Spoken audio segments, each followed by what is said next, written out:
Yeah, check 1 2, check 1 2. Is this mic on? Is this mic on? Hey, listen, man. It's the one and only trendsetter DJ Sense, and you're listening to CockTales. Dirty discussions with Kiki and Medina Monroe. Yeah.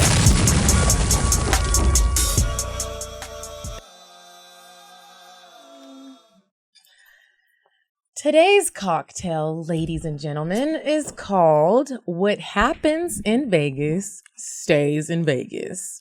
So the alcohol that you need for this cocktail is gin. You're also going to need some olives, a lemon twist, and a cocktail glass. So here's how you're going to make it. It's straight. You're going to pour all the ingredients into a mixing glass with ice cubes, stir well, strain in chilled martini cocktail glass, squeeze oil from the lemon peel onto the drink, or garnish with an olive.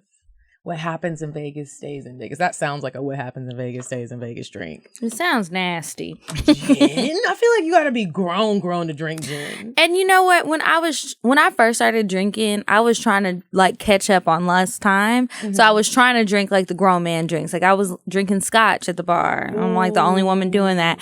And then my aunt got me started on Hendrick's gin, having gimlets, which wasn't so bad. But I'm like, why was I doing that? Like, what's going on? Like, what are you trying to prove, girl? Can't do it. Keep tequila like, in my stop trying cup. to prove stuff with alcohol. That's the moral of the story of many of the mishaps in my life. Stop trying to prove something. Stay in your lane when it comes to the alcohol. I should have been drinking water and having caffeine pills. Look. And look at me now. Anyway, welcome back to Cocktails Dirty Discussions, you guys. How was your week? My week was good. Was it 2 weeks? We was here last week. Were we here last week? Yeah, we were here last Monday. Y'all, we got a lot going on, so we've been recording. Bonus episode. We have a bonus episode with Gavin from Temptation Island. And she's taking that boring tone because that was the energy he gave off. If you care to hear what he had to say and get more about... Well, if you care to hear what he has to say, then make sure you sign up on patreon.com/cocktails. And there's a bonus video on there. I'm also going to do my very best because we're recording a lot earlier in the week than we used to. Mm-hmm. I'm going to do my very best to get the episodes up early. So even the episodes that comes out Thursday, if you're a patron, you'll get it maybe Wednesday. Whenever I'm done with it, you'll get it, but it'll be before the Thursday people. So, you know. It'll be good. Some of y'all can't wait. Some of y'all think the episodes come out on Tuesdays, and I don't know how because we used to record on Tuesdays. Yeah, they come out on Thursdays. Yeah, I don't care what the internet says. Sometimes I don't know, it acts a little wonky. Yeah, y'all sound real ungrateful. I went to Vegas. Yes, and it was so much fun. Kiki, what'd you go to Vegas for? Just because some friends were going. I went, and I had the time of my life. Like, have you been to Vegas? Mm-hmm. Oh my gosh, it's so much fun. We stayed. I had a great time. Yeah, we stayed in the Vidara. I did gamble. I played blackjack. I won $200, and then you know what I did? You spent it. I lost the tokens because they shouldn't make those things look like toys. I went to the bathroom and I sat it down, walked out for a second. Everybody's like, "Let's go cash your stuff in." I went to go cash it in. I was like, I left the tokens in the bathroom. I was Medina. So sad. Everybody's like, "Oh, it's just $200. Just $200." I was like, "Where y'all at?" That's my light bill. But it was fun, girl. I got back early this morning, 6 a.m. and I pulled a U and went right to work. Yeah. Okay. So when you sleep tonight, it's going to be so good. You're going to fall into a deep slumber. It's going to be fun. You're going to be like, you know what? I can do this again because you had so much fun. Had you had to leave early yesterday, you would have been mad. Yeah, you're right. So, you know, you got to maximize your time out of town and just suffer while you're in Atlanta. My weekend was, what was it? I don't even know how to describe it, but it was cool. I had a girls' night on Saturday night. That was really fun. Had a girls' night plus one guy yesterday. I have this one friend and he's always there for girls' night. And I'm like, you need some guy friends. But we'll work on that. Anyway, overall, it was a good weekend. A lot of people were going through so many like dramatic situations. I'm just like, happens when you get in your early 30s. We're just trying to figure it out. Yeah, I'm just like, what is happening in the sun and the moon and the stars? Like, why is everybody going through it right now? I'm not going to lie. Lately, I have been very emotional. I have been too. Very emotional, very moody, very like everything is on my nerves. And at first I thought it was like PMSing, but that has come and gone. So it can't just be that. Like, I don't know. I'm obsessed with my horoscope and it said that. So I don't know. Anyway, this week we have a guest. And funny enough, this is actually somebody I'd like to highlight for weird sex. You said a man is not a necessity, a man is a luxury. Like dessert. Yeah. A man is absolutely not a necessity. Did you mean that to sound mean and bitter? Oh, not at all. I adore dessert. I love men. I think men are the coolest. But you don't really need them to live. So this week's Weird Sex, remember, for the entire month of February, I was trying to find different women who are some sort of pioneers or leaders or just important people in the world of sex, dating, and that huge umbrella. Our guest this week is Miss Nicole Roebuck from Aid Atlanta, and she is the executive director, and she has been working in this field for a very long time, and I don't want to say too much about her so that we don't cut the time that we have to actually talk to her. We're going to skip the game this week and we're going to talk about the work that she does because it's really important, and as much fun and stuff as we like to have every day, every week with you guys, I think it's important for us not to forget that everything isn't all fun and games and there is a serious side to sex. So without further ado, let's welcome Miss Nicole Roebuck. How are you? I'm doing great. Thank you for having me. Thanks for coming. You are most welcome. We've been trying to get somebody to come on who actually knows what they're talking about for a long time because we don't want to share like a bunch of misinformation and just sound stupid and be a problem instead of helping. So thanks so much for coming. You're welcome. So would you be able to let our listeners know what exactly it is that you do for Aid Atlanta? Sure. So I have full oversight of the agency. Aid Atlanta is a full service, comprehensive agency that provides HIV and AIDS direct care. So we actually have 2 clinics. We have case management services, mental health services. There's an on-site pharmacy run by the AIDS Healthcare Foundation that's on-site. We're also an affiliate of AIDS Healthcare Foundation. We also do prevention work, so that includes huge testing programs and initiatives. We see almost 100 people for just HIV testing or STD screening, STI screening every day. And we try to ensure that people have a safe space to come in and not feel judged, you know, so that they can get screened for STDs, STIs, and for HIV. So they can know their status. They can know where they stand. Sometimes you don't have symptoms. Yeah. And so you should know your status. If you're having sex, you need to be tested, and it's free. So is all of the tests free? Yes. And what STIs do y'all test for? So we test for syphilis, we test for chlamydia, gonorrhea. Okay. Is there a reason why every place doesn't test for all of the like STDs, like herpes? I realize herpes is something you always have to like request. Yeah, and that's because of several reasons. So syphilis, chlamydia, gonorrhea in particular, those 3 are very high incidence here in Georgia in particular. So you want to focus your resources on those, you know, STDs that are pretty serious and significant and you have a high incidence with. And then also with some of the other diseases, we don't necessarily test for those currently. Again, you know, we have to look at funding and those types of things which impact nonprofits. So we want to get the biggest bang for our buck. I hear you on that. I was gonna ask you, when you talk about creating a safe place for the patients, do people have to go through training to like make sure you don't have a look on your face when you do have to come and tell someone, hey, you tested positive for this? Yes. Is it intense training? Because I always felt like I don't know if I would be able to like hide it on my face. Yeah. I mean, speaking for me, myself, I tell my staff there's no way I could deliver a positive result. So, you know, you have to know, you have to know yourself, know your lane. So, yes, our staff are very highly trained. There is HIV certification courses that they take. They have to do pre-counseling. So just make sure you're ready, for what you're about to be tested for, that you understand what's going on, that you're going to get your results pretty instantly as you sit there. So just making sure people are ready and then understanding, why did you come in? What's your risks? Why do you think you should be tested? And so they do a full screening of risks.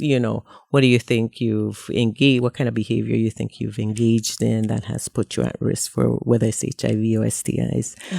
And then in terms of the results, they're trained to be empathetic, and they're also trained, like you said, not to have a face of judgment or fear, because then that can impact how somebody receives the information. We're always upbeat, positive. This is something that you can live with. If it's HIV, of course, STDs, we immediately link people to care so they can get that treatment as well. What is the typical response when somebody does have to deliver that positive result for HIV?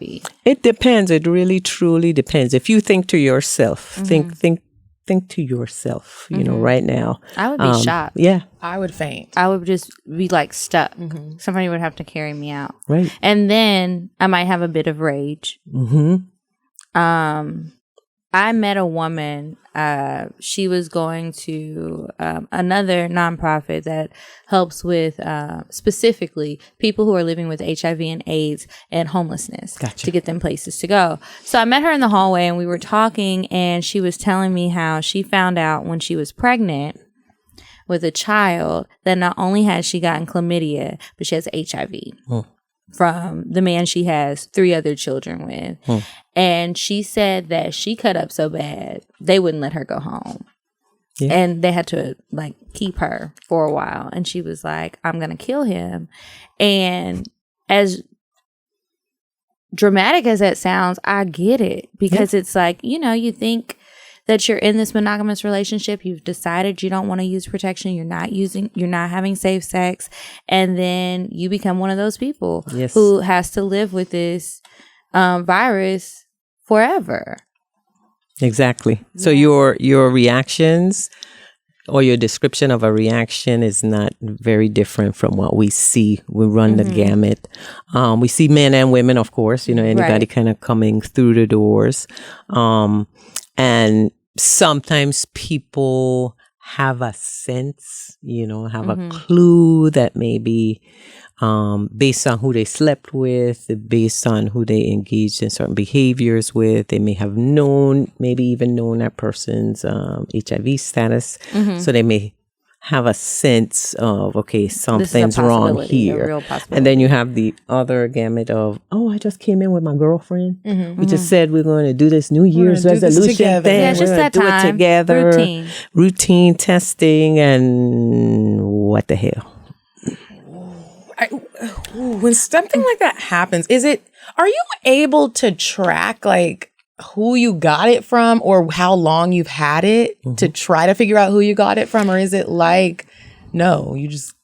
I would guess it's probably just your personal behavior. Yes, exactly. So in terms of who you got it from, you should know your partners. You should know who you're sleeping with. And, there's there's a spectrum of sex. I love that y'all are just open about sex, because I think that actually helps with some of the stigma around just HIV and AIDS and how it's looked at. It's like, oh my God, it's from sex. So therefore, for some reason you don't talk about it. So being open about the issue of sex in and of itself, and just having people be more comfortable with that. But to your question, it depends on whether you know your partner. Some people might not know their partners. They engage in certain activities where I don't really care who you are. I don't have your name. I ain't got your number, and I really don't care. And again, no shade, no shame, no. It's just behaviors that different people engage in. It's not. There's no judgment on that. So in that case, you might not know, right? But if you're tracking kind of your partners. You know, you might know. The other thing is the state is required to do what's called disease investigation. So if you are positive, they will do that assessment of, you know, whoever you think were your partners. Do you have their phone numbers? And that is totally legal. Totally will y'all legal. contact them, or is Yes. that something we have to do?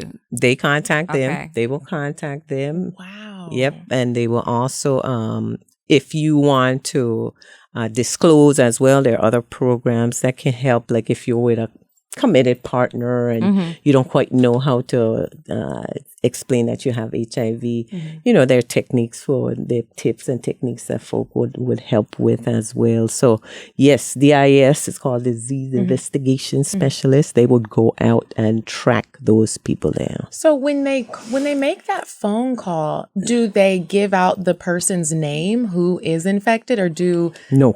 they leave the okay? No, they said what they'll say is we believe that you have been either exposed to whether it's HIV or syphilis is a big one as well. I didn't realize syphilis was so big. Oh, it it's sounds huge. like Yeah. such an ancient Disease. disease. It's so No, big. no, ma'am. It's big, and it's big about amongst people of color. Unfortunately, A lot of people don't want to go get tested, and then that's something that if it progresses, yeah, it's a lot different than when you You catch have it a early. lot of difficulties if you progress with syphilis, chlamydia, gonorrhea. You could, you know, in some instances, you might become unable to have babies. You know, Yeah. so getting tested is absolutely key. Getting tested is key, and so because when you're armed with your status, then you can do something. But if you're walking around with a potential disease, you're not armed to do anything because you don't know. Speaking of being armed, I was reading some stuff about PrEP and PEP. Great. And there's it seems to be that there's a lot of confusion about what those drugs are and what they really do. Yeah. Can you share with us what their purpose is and how they work and all of that? Absolutely. So both the medication for PrEP and PEP, there are two approved by the FDA, Truvada and now Descovy, both made by Gilead Sciences. And basically they're HIV medications. So they're HIV medications that people with HIV take. It may be in one of their regimens. There's so many different HIV drugs now, which is great, you know, which allows folk to live much longer with the disease and really have minor side effects and complications. So they're basically HIV meds that are given to people who are high risk or and HIV negative in order to prevent the transmission of HIV. So what's the difference between the two? Because None. It's just Not- with PEP. PEP is post-exposure. So meaning, let's say you think you had an exposure today. If you take those medications within 72 hours and then you take them for 30 days, your likelihood of contracting HIV is pretty minimal. It's like but you have to a catch HIV the 72. plan B. It's like the morning after. yeah, Pill almost. plus the birth control for You those got 30 it. days. Exactly. Okay. And then you said the other one is And then you- PrEP is an ongoing regimen. So like if you have a partner who you know is HIV positive, Correct. then you would take that. And you don't want to use condoms constantly. You know you're not going to. Because some people will just tell you, look, I ain't going to do all that. I'm not going to use condoms. We don't like it. You know, I feel that condoms are extremely effective, 99, you know, whatever the percent effective rate is. But if people tell you, I'm not doing that, then here's another option for you. and so it that's an keeps you from ongoing treatment. passing it on. It keeps you from contracting the disease. It's for the Got negative you. person to have, Okay. not the Yeah. positive. So it builds up that And that is like protection. That's 100% certain. It's about 99%. Wow. It's pretty effective. I did not know that. Yeah. The thing about PrEP, it's also a commitment.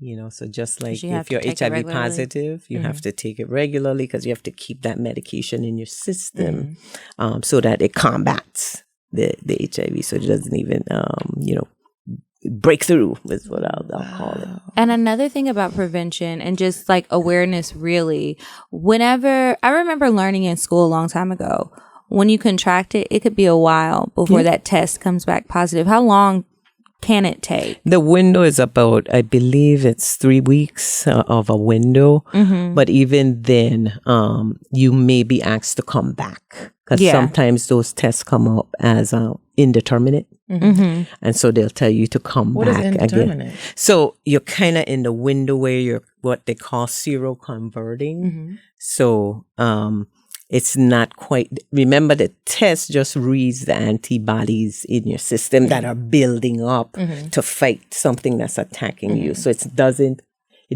read HIV. It doesn't, it's not an HIV test. It's testing for the antibodies that build up once you get an infection. So your white blood cells start to fight, right? Because our bodies are pretty amazing. You know? Anything foreign comes into play, it starts to attack. So it'll read those antibodies, and there are particular antibodies associated with the HIV virus. And so that's what it's testing for. So they may tell you to come back. Because if you know for sure, I had unprotected sex with an HIV positive person, they would more than likely tell you to come back in a few weeks just to make sure. The tests, though, now are pretty effective. They have like 4th generation tests now that can pick it up pretty quickly. What does the test consist of?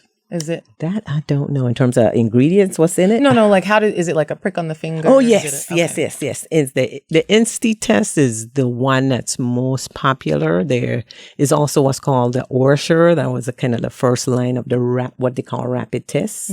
So first line was blood test. You come in, you get your blood drawn, it sends it off to a lab. You're suffering for 2 weeks, trying to figure out, oh my God. And then they came up with OraSure test, which is a swab. So they swab the entire insides of your mouth, and then they dip it in some solution. It kind of shows your result. Give you a few minutes. Yep. You're Then waiting. Insti, about Sweating. 20. Yeah. Insti is pretty instant. 2 minutes, that one is a prick your finger. Put a little blood on the thingy, and then you stick it in the solution, and you'll see it in like 2 minutes. Now, usually they don't put it in front of you like, okay, watch it as it You might want runs. to knock that thing out of somebody's face. Right. No, again, that's all about the training to our Right. staff, because, you don't want people to freak out. And But then, okay, so you find out that you have it. You take your medication for a long time. Yeah. Now, I've heard a lot of people talk about how they get their levels down to undetectable. And You've done your homework. I'm impressed. Some people, I have a lot of sex, so I try to be aware. Good job. But it's like, what does that really mean? Because some people, I don't feel like that means you don't have it. It's just you've gotten it down to a level where it's undetectable. But some people feel like other people are being cured. No, you're not cured. And I'm like, I don't think so. No, you're So not. you can still pass that on, no matter how high or You low can, your but level. it's high. No. It's highly unlikely for you to transmit HIV if you have an undetectable viral load. So it's just the amount of virus in your blood per milliliter of blood.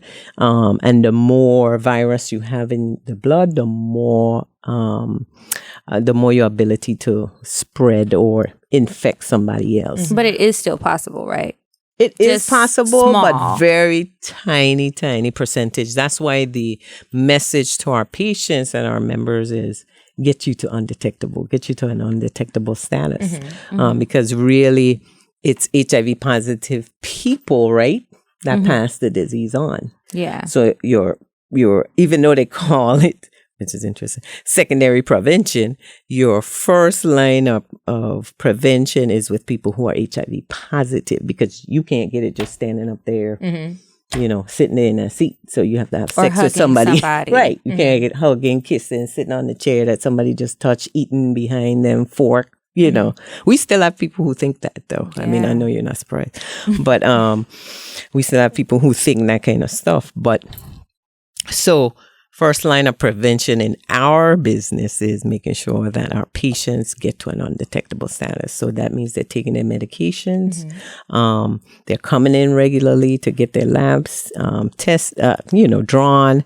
And sometimes the medications certain medications don't work for everybody. So you always want to make sure you come back in. So we make sure there's no what's called resistance. So that means the HIV virus has become resistant to that line of medications, and they can switch you, to another medication. So that's why it's important to not only take the meds, but make sure that you're coming into the doctor and getting your labs and eating right, all the things you do with a chronic disease. What made you get started in this line of work? Great question. So I'm a social worker by trade. And in New York, that's a long time ago. Y'all might have not been born yet. But in New York City, I did a internship with an agency. And they actually they worked with families who were impacted by HIV and AIDS, and the kids were infected as a result of a mom, passing the infection on to her newborn baby. And so it was a respite program. And I just remember one of the patients or clients that I had, the little girl eventually succumbed to HIV. Her immune system was so weak, Now, they had a lot of stuff going on. And of course, at that time, too, we didn't have the advancements of the medications that we have now. Unfortunately, Georgia is up there, too, in terms of perinatal transmission of HIV. So women who, like you said, I got tested, but I'm already pregnant. And for some people, because of lack of access to healthcare, their prenatal visit is at 8 months. And we have that across the state in many areas where women don't have access to healthcare. So they're like, okay, I'm just not going to do nothing until I'm ready to deliver. At that time, it could be really almost too late. So we have a high perinatal transmission, and don't think high meaning thousands of people, but one transmission is too high because it's so preventable. How do you prevent it? Medications. The mom would take antiretroviral medications during her pregnancy, and it's almost 100% effective if they can get it early enough. Yes. Why do you even if they get it later on, like let's say they in their third trimester, there's been many success stories. Yeah. That's good. Yeah. Are there, I know, like, for the most part, to my knowledge, I knew that there are no signs when you have HIV or AIDS. Like, let's say you just don't know, you're just kind of sick. I'm only asking this because the other day I watched some Compton. What's that Compton movie with Eazy-E and Ice Cube? Straight Outta Compton. And when Eazy-E got HIV, he didn't, like, he was sick for a minute and just didn't go to the doctor. And then when he went to the doctor, he had HIV. Does that part happen quick? Like, if you keep getting a cold or like you're coughing up blood, like there are absolutely no signs that you might get. Yes, absolutely. There are signs. It's usually a lot of people get thrush. You know what thrush is? It's like the yeast infection in the your babies when they have that thick stuff on their tongue. Yeah. Fevers, night sweats, those are pretty common symptoms. However, some people just think, oh, I have a flu. Or I just have the cold, and it like I said, because your body is building up the immune system to fight, it does a pretty good job initially fighting until that virus starts to replicate and really attack good cells, right? Because the virus itself is attacking your immune system. You got it. That's what it does. Wow. It's an immune deficiency disease. Why do you think it's so prevalent, like in Atlanta specifically, and just the South in general? I think, I don't think I know, because I see it every day that particularly in Atlanta and in Georgia, we have a lot of disparities amongst health issues. If you look at African American people, Black people, people of color, Hispanic people, they have less access to healthcare. They have less education opportunities. They have less income. And so all of those things can create a perfect storm for disease, diabetes, heart disease. Black women are actually number one. That's the number one killer of Black women is heart disease. At very young ages too. So check your heart too. Just name a disease, we're highly impacted by those. And that has to do, again, many reasons: lack of access to healthcare, lack of information or knowledge regarding, almost a feeling of that can't happen to me. This is a gay boy disease, especially for women. It is not.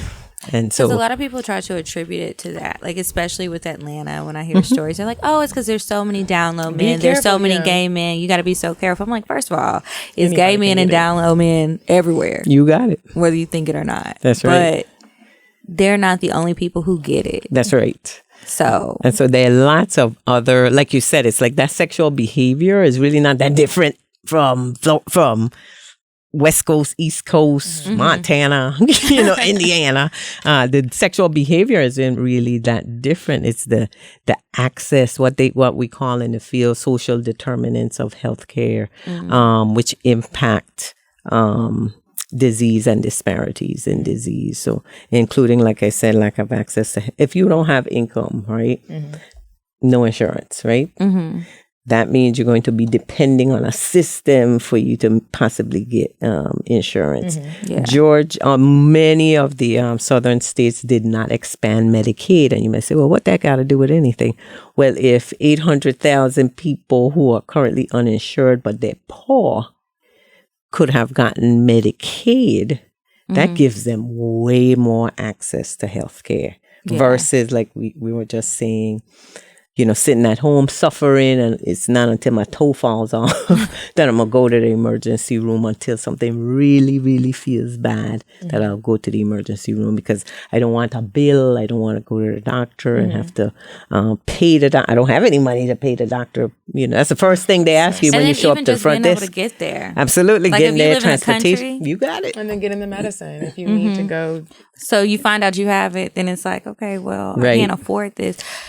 Exactly. Expensive medication that I and have to take every day. And a lot of people think that's why I think it's key for us to give people good information, because there is free services. That's what in Atlanta and many other service organizations provide, are pretty much free services through federal grants. And they're across the state as well. It's not just in Atlanta. So making sure that people know that. So if they've ever, I'm going to say the word Ryan White program, ask somebody about a Ryan White program, look it up, call our 800 number and ask, hey, I live in Macon. Can you tell me, where I can get tested for HIV? Can you tell me where I can get HIV care? I've heard about this Ryan White program. The programs exist. I just don't think a lot of people are aware of them. So it's good to kind of have platforms where we can make sure that people know that there is help out there, and it's free many of the times for people who are uninsured. Did you know that many conventional deodorants contain aluminum, which forms a plug in your sweat glands to keep you from sweating? Yikes! Native's deodorant is made without aluminum, so you can feel better about what you're putting on your body.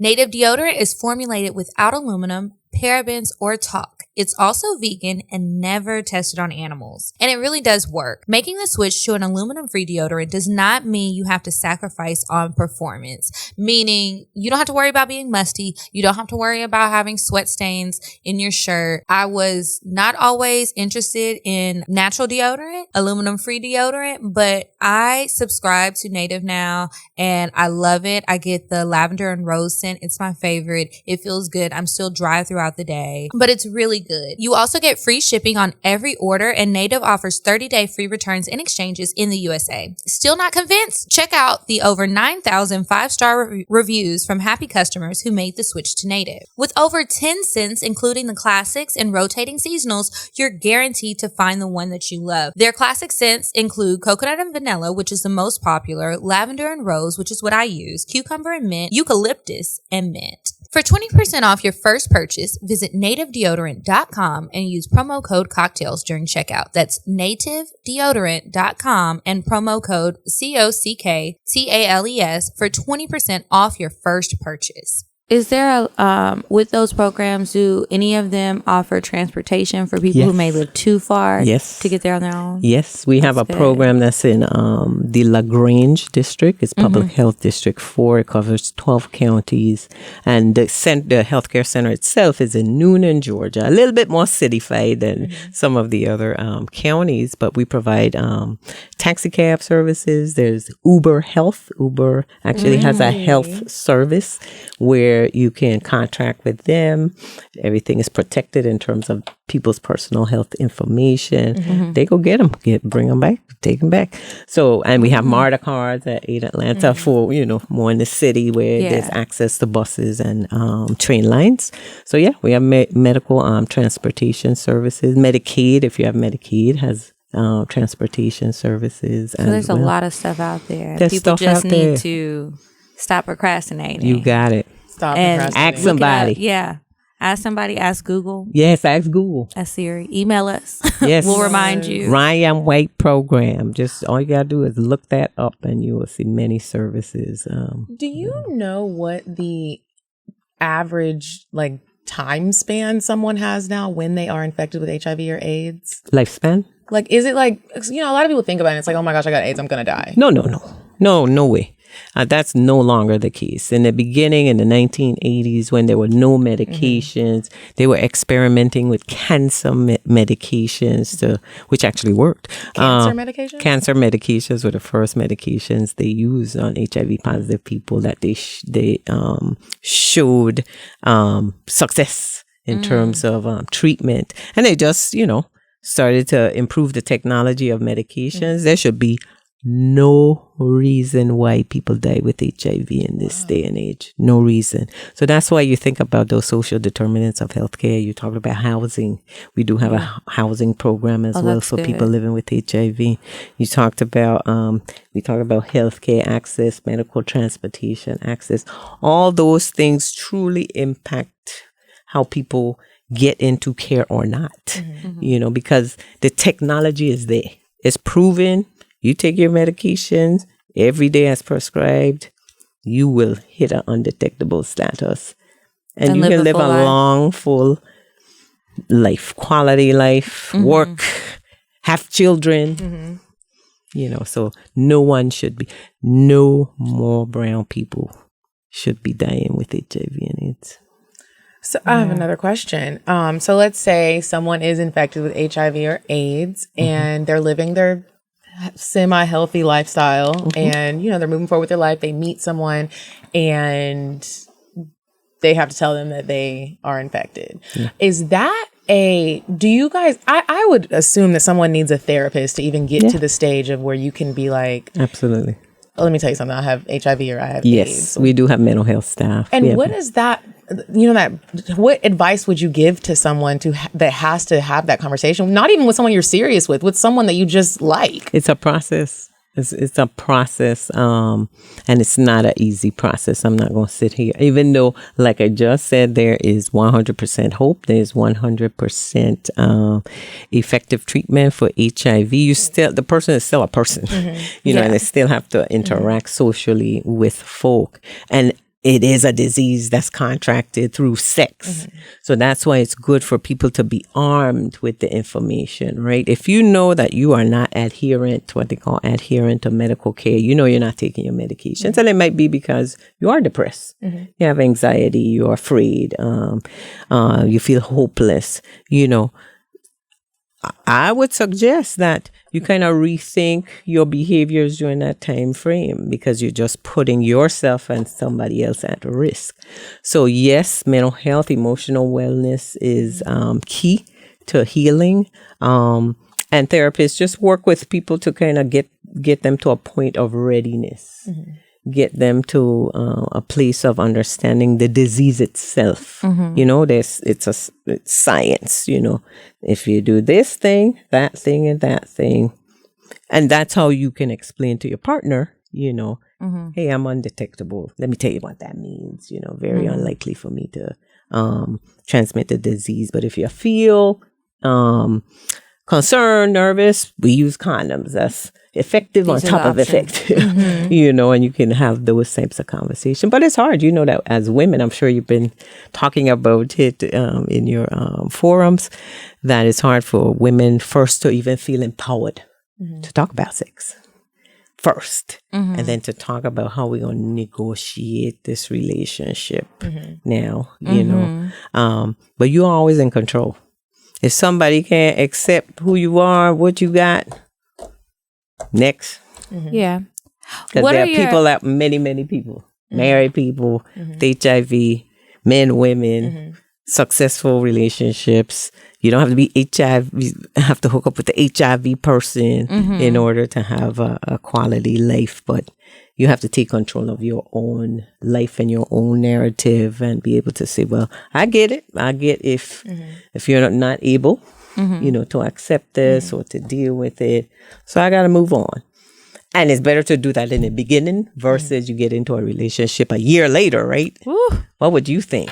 Now you're talking. Now my whole opinion of you has changed. Maybe if I could have been open in the beginning had you gave me a choice, but now you kind of waited too long. I was going to ask, what's your legal obligation once you find out that you are HIV positive? Because I've seen so many stories where people know that they have it, they don't tell their people, and then they end up with like an attempted murder charge or something. It's a murder? It's a real deal here in Georgia. Yeah. There are states like Georgia where there are criminalization of HIV laws that you spit on a police officer, you know, that kind of nonsense can get you in jail. There are a number of people in DeKalb jail, DeKalb particularly, for infecting somebody else with HIV without letting them know. Wow. Oh yeah, that's a real situation. We're trying to advocate against criminalization types of laws because it puts folk, well, rape, right? Probably not so much, you know. It's all about the intent. What's your intent? And I'm not as well versed in terms of the whole legal aspect of it, but I do know in Georgia you can be arrested for not disclosing your HIV status. And it's going to be your word against my word, you know. Yeah. Did I tell you? Oh, I really did. Oh, no, I told them, you know. How you going to prove it? Depends on what judge you get, what you know, who hears your case. So guess what? Let's prevent all of that. And let's ensure that we're empowering ourselves to have those conversations with our partners, not only about HIV, but STDs. STDs are way more prevalent and way more rampant here in Georgia. And I think people take it way less serious. It's like, oh, I can just take antibiotics. I'll be fine in a few days. Who wants to do that? No one, because then you're going to have a yeast infection. And then you can't have cocktails for a few days. Unless you're crazy and just be drinking on the cocktails. Then your antibiotics might work, and it's just going to be a vicious cycle with an itchy vagina. Yeah, why? Who wants all that? Well, you don't have to. Let's protect ourselves. Exactly.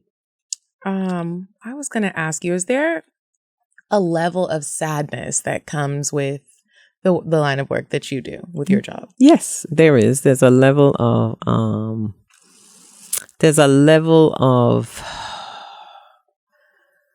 alarm. You know, like I said, we can test easily 100 people, right? So it's not 100 people just skipping and saying, hey, I was just passing by. 100 people who probably had some kind of risk, right? They engaged in some kind of behavior that made them think, oh, hell, let me go do something about, let me try to know about this. So then you begin to think about what puts people in those types of situations. And there's lots of things. You have survival sex. You have people who are having sex in order to live. Right, we talked about those social determinants of care. In order to have a place to live, if I say, hey, use a condom, I might get kicked out literally on the street. So how people are impacted and almost forced to make unhealthy choices. There's a lot of that definitely goes on, especially amongst the Black men and women that we see, because again, it's about access, right? Or lack of access. And, just Black people always having to fight to get, some kind of equal treatment all the time. All those things have impact on the behaviors that people choose. So yes, there can be a level of alarm, like OMG. But then there's hope. I'm glad the 100 people came in, because they could have been sitting on their couches and this, and turned a blind eye and said, I'm not coming in. I'm not going to go in because I don't want to know, So there's some sense of alarm and sadness, because of course in this field, our goal is to go out of business. Yeah. Our goal should be to go out of business, not to be in the business of dealing with HIV. Hopefully there could be a cure one day and a vaccine to prevent, and a cure to eradicate HIV altogether. But until then, because that doesn't look like that's happening anytime soon, we're going to be, here standing and waiting for people and giving them a safe space to come into. But so yes, it can be a sad place, a sad feeling, but we can't get stuck there, because we're providing hope and we're literally transforming lives. So I have a question that you really might not have an answer to, but this is always joked about amongst Black people. Magic Johnson. It is always said that, if you do have the right amount of money, you can get rid of your AIDS. And not. So Magic Johnson does still have AIDS. Of course. He just has what? Of course, he's undetectable. Did he have AIDS or did he have HIV? I believe he had HIV. I don't think he was at stage 4, which is AIDS, or stage 3. Remember, HIV is a virus, right? And AIDS is like just this stage of disease, like stage 4 cancer or breast cancer. So AIDS isn't the virus. HIV is a virus. So anybody who has HIV, you have it forever. You have HIV forever. You may be diagnosed with AIDS, but you can overcome an AIDS diagnosis. You can, get back to a higher CD4 count and a low undetectable viral load count, and live with HIV forever. Once you have HIV, I'm not aware of any Magic Johnson cure that has occurred. So that is an absolute myth and a complete lie. Wow. I gotta go to Aid Atlanta, get tested. You better come on. Go ahead and get our listeners. Monday through Friday, 10 to 7 p.m. Make it a trip. Oh, 10 to 7, that's a long time. So no matter what your work schedule is, you probably can get in there at some point. Get in there. Are y'all open just Monday through Friday? Or? Monday through Friday currently. We're looking at Saturday hours. We just have to gauge it and see. My last question for you. I'm kind of curious about the kids who are born with HIV, or the people who maybe weren't engaging in risky behavior, but a long time ago they got a blood transfusion before science knew about HIV. Correct. What's the counseling like, or what's the situations like with those people? Yeah, we it's interesting you asked that. We had a 2-day summit, the Paradigm Shift Summit for women, looking at HIV, social justice, and all of those issues that really impact health and HIV. And we had a young lady, she's pretty well known, Haidia Broadbent is her name, and she was born with HIV. And all of the things that come with, like you said, I did nothing, to get the the virus. You know, I was born with the virus, and like I said, once you have it forever. Yeah. And so they have to negotiate from very young, right? Think about teen sex and being a teenager and socializing, and who do I tell or who don't I tell? You know, How being do I able deal to with negotiate that at such a young age. So Are they mental gonna health tell other services, people? yeah. Yep, mental kids health are services are key. Emotional health, and emotional wellness services are key for kids or young adults when they become young adults. When you're kids, right, you just know you're going to the doctor and your mom said take this liquid, and because for kids it's usually a liquid form. But then you start to become a teenager, and now you need to know what's wrong with me, what's going on with me. Unfortunately, I see a lot where parents haven't informed the kid. So the kids don't even know what they're taking medicine for. They just know I'm sick. Right. And this gonna make me feel better. Yeah. Wow. Well, I heard you say, why would somebody say that? I probably wouldn't do that, but I would just think like, do I really want to put this stress on my young kid, like 5 years old? Do I really want to have that conversation yet, or do I want to wait? Right. And they don't quite can understand at that point anyway. You know, you could break it down in terms of, That's so tough. to that kind of level. Parent and child. Absolutely. Parent and child. Yeah, we have grandparents raising kids because mom died, during whatever process of getting themselves healthier, but not so much. So we have a lot of kids who may have, been not even raised by their own parents who are HIV positive. Yeah.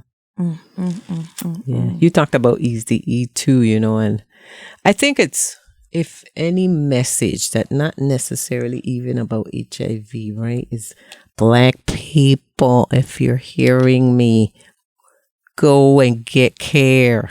Go and do your regular checkups. If you don't feel good, go into the doctor, and demand to be seen. One of the things that came up a lot at this summit was women talking about they went to the doctor and they said, I had X kind of symptoms. And the doctor said, oh, no, you're good. Go home.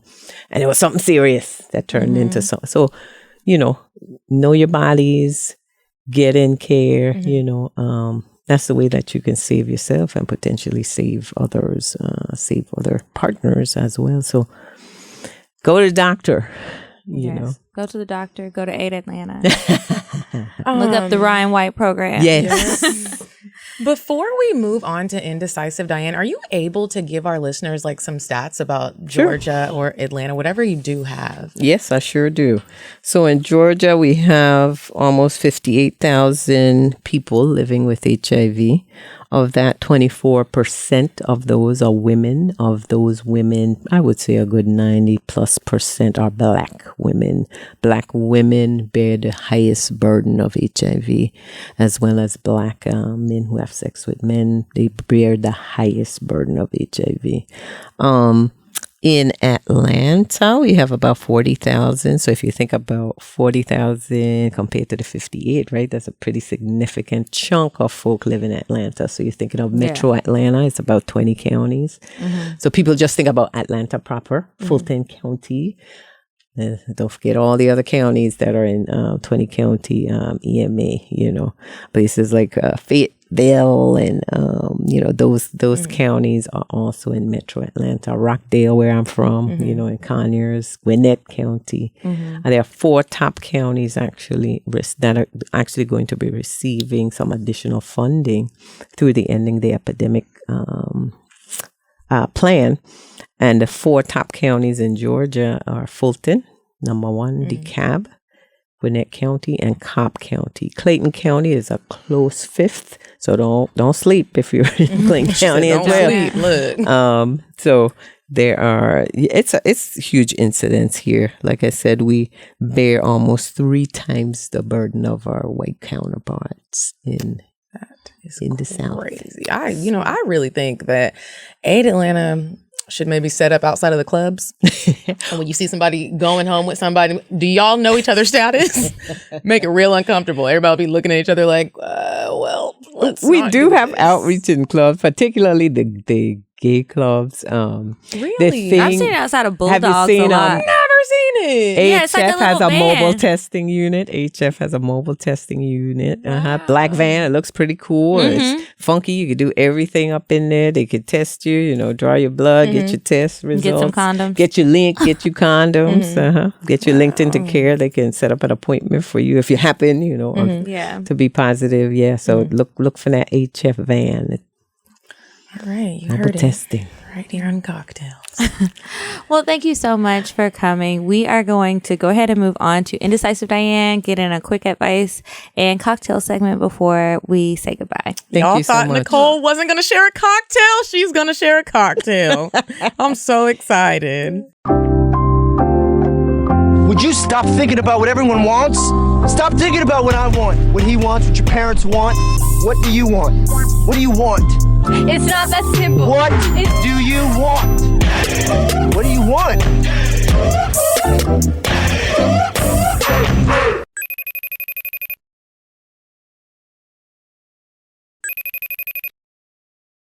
All right, Diane, what cute little date idea do you have for our listeners this week? Hey ladies, it's me, Indecisive Diane. Okay, so listen, there's this high-end Mexican restaurant. They have premium margaritas. It's literally in Las Vegas in the Aria Resort and Casino. Go there. They close at 12 a.m. Like I said, the margaritas are to die for. Thanks, girl. What's the address? Here's the address. 3730 South Las Vegas Boulevard, Las Vegas, Nevada. Go there. Tell them I sent you. Thanks, girls. Bye, ladies. Okay.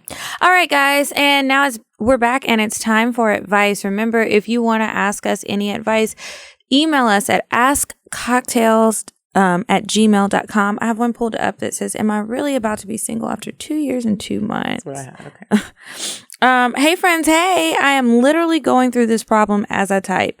This morning I left my Apple Watch on the charger at home on accident, but my girlfriend went through it.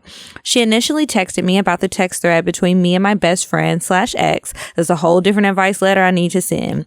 I explained to her once again that she was my friend and nothing else. So she kept scrolling and comes up on a text from a number not saved.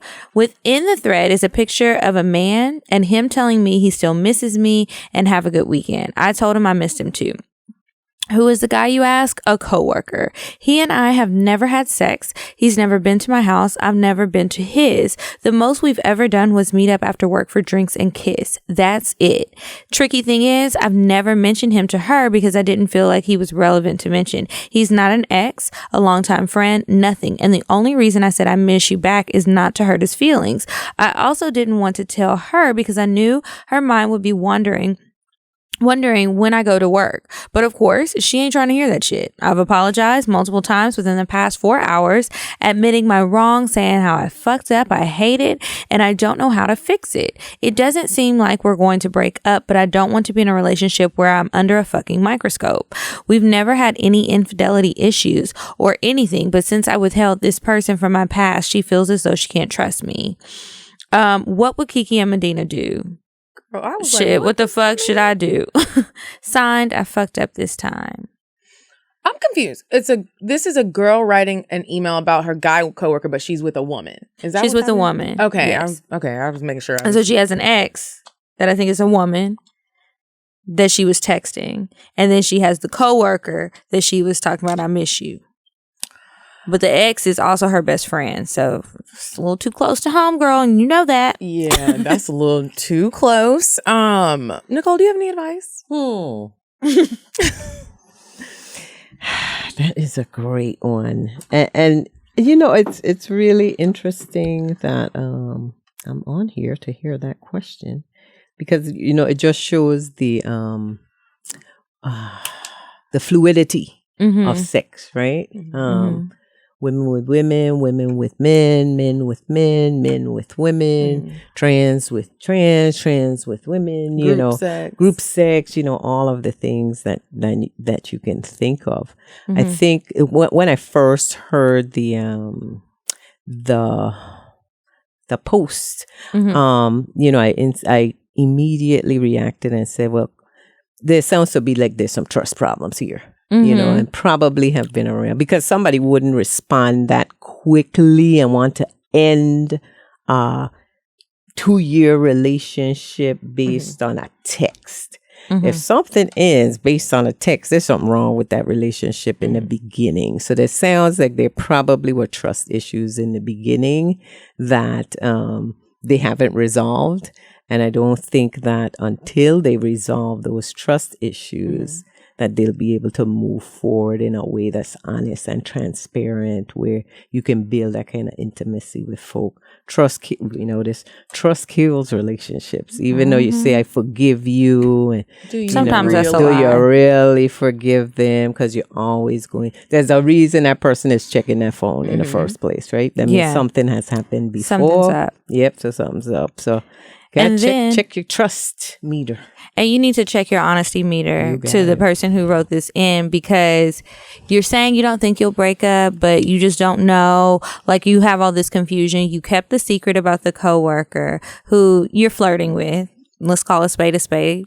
Maybe nothing has happened before, but you're probably a flirty person and you're more concerned about that person's feelings than your partner. And that could be a problem. And then you have this ex-best friend who is, a best friend who is your ex. And then you have a whole nother advice letter to write about. So there's something there. And I don't think that your girlfriend is just like barking up a tree for no reason. So you need to check what you're doing and making sure that your actions line up with how you feel about this person.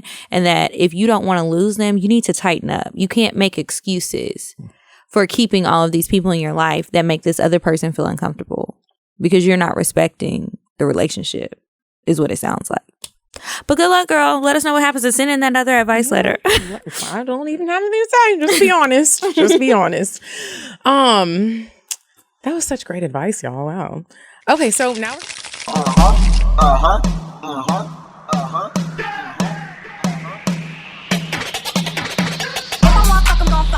But if he ain't got a buck, I won't cup him.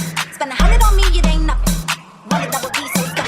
Back to the point. Is it some cash in this place? If it is, I'll probably stick the stats in your face, turn around.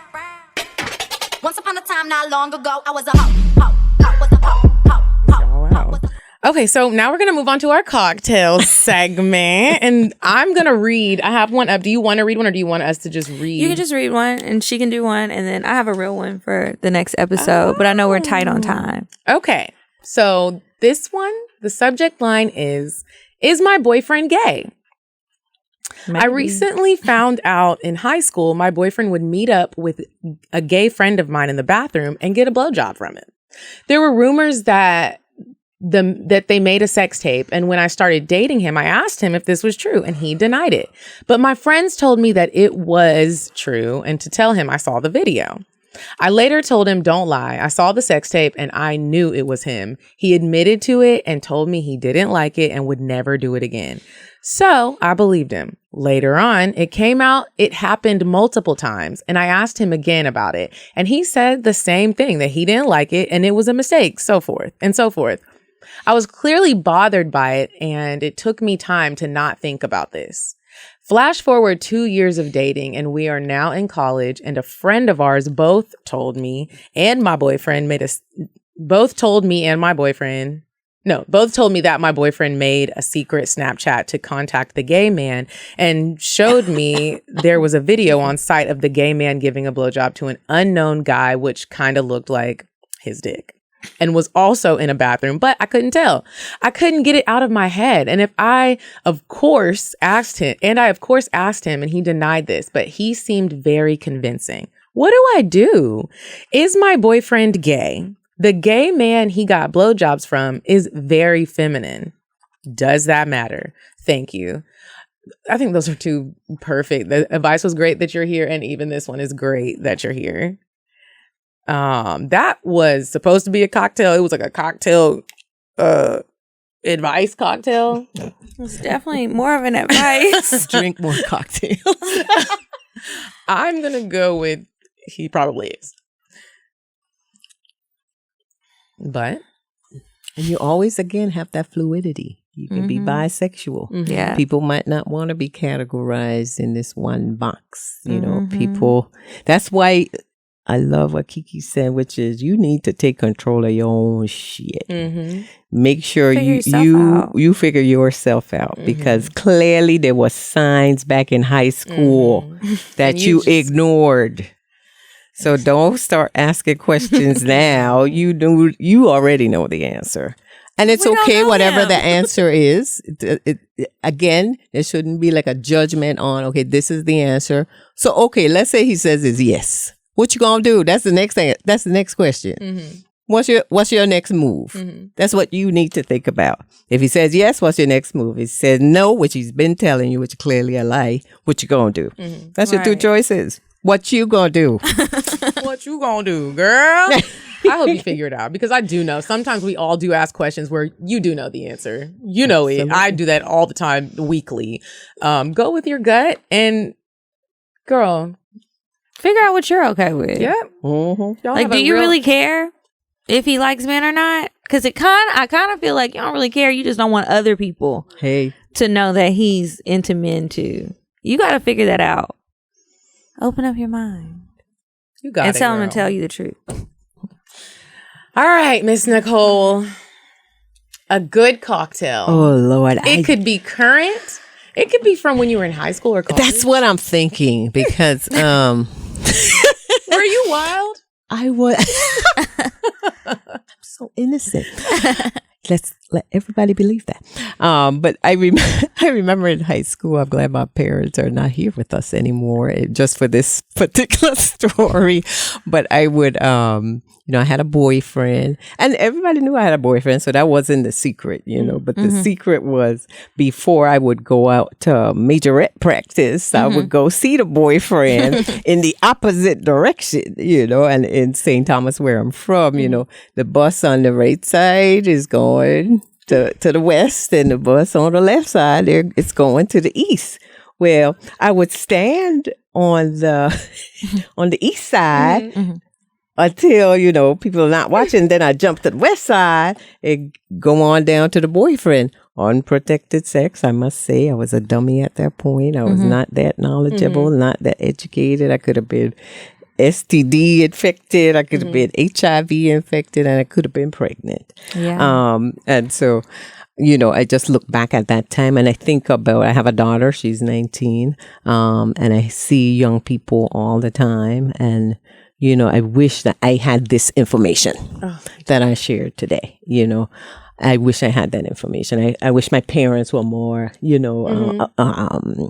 free and open about having, not to say like, to tell you, yeah, run on and have some sex and we'll be good with it, but just having that open, knowledgeable, educational information, so I didn't have to learn stuff on the street, and do dumb stuff that put me at risk. So it's almost like you should parents now should start to just like get their kids accustomed to doing that at a young age. Even if you're not sexually active, let me go with you and we're going to get tested together. So you can make this a regimen, especially for our community. Like you're talking about, Black people are really, I'm not going for nothing. For any kind of doctor type of thing. And it's like, people really need to just start taking your little babies up there and just make sure so they are not nervous or scared. Because I can say, even as an adult, I get scared when I go get tested. I am scared as shit that I probably don't do it as regularly as I should. Yeah. It's scary. Thank you so much for coming, Nicole. You are most welcome. Do you have any events coming out or anything that you would like to let our listeners know?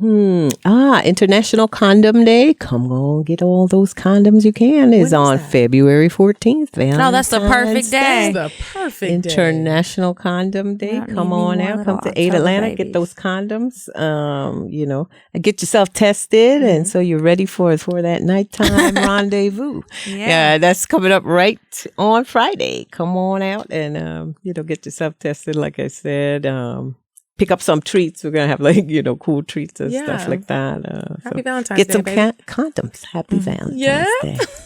The gift that keeps on giving. That's right. Safe sex. Love yourself before you love anybody else. And you guys' website is 8atlanta.org. www.8atlanta.org. And you can also find us on Facebook and Instagram and tweeting people in Atlanta.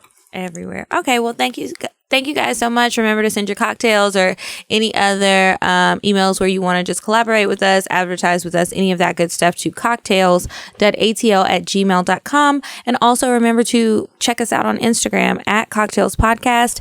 I am at Kiki Said So. I'm at Coffee Bean Dean. And in, what? Brunch. Is this episode before or after that? Yeah. Okay, so we also have brunch at Sunday brunch at Club Traffic with Sue Solo. So make sure you guys reach out to her at reach@susolo.com and send her like your phone number, how many people you want for brunch, because you do need to make reservations, and your ideal time and your contact information so that she can confirm or like schedule you around the time that you want. But come kick it with us. That's going to be Sunday, February 23rd. See y'all there. Okay, until next week, you guys. Goodbye. Thank you. I'm sorry, but the person you called has a voicemail box that has not been set up yet. Goodbye. Bye. Bye. Bye. Bye. Bye. Bye. Population. Goodbye. Bye. Bye. Wait on the track. Bye. Bye. Bye.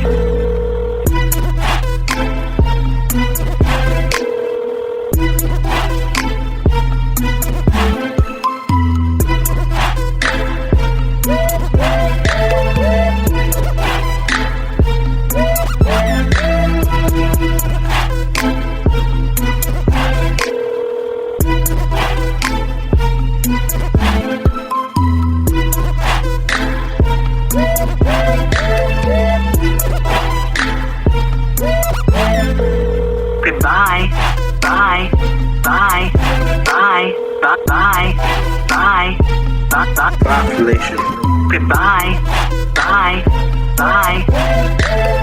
Bye. Bye. Bye. Bye. Wait on the track.